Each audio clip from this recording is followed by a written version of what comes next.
In today's video, I'm going to teach you how to show year-over-year comparison in an Excel pivot table. To get started, make sure your source data is set up in a clear table format. You'll need at least a date column and a value column such as sales, revenue, or quantities.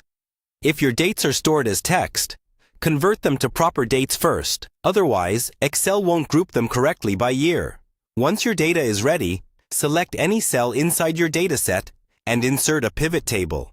You can do this from the Insert tab by choosing Pivot Table, then confirming the range and where you want the pivot table to appear, either in a new worksheet or the existing one.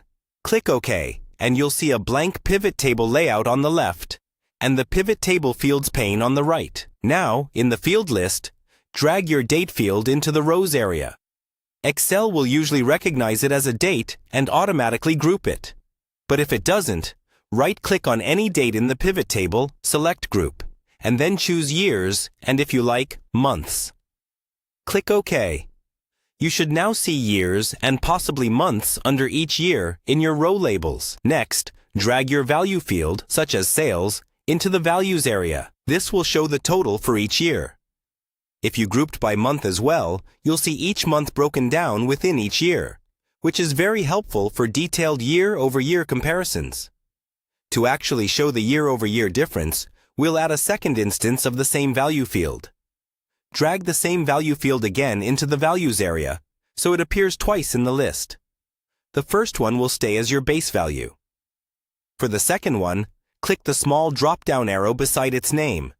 Choose Value Field Settings, then go to the Show Values As tab. From the Show Values As drop-down, select either Difference From or Percent Difference From, depending on whether you want an absolute change or a percentage change. In the Base field, choose the Year field, and for Base Item, select Previous. Click OK. Now that second Values column will display the change compared to the previous year.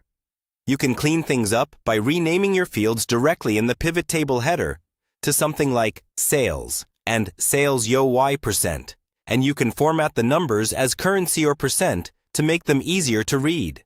At this point, your pivot table should clearly highlight how each period is performing compared to the same period in the previous year, giving you a straightforward year-over-year comparison.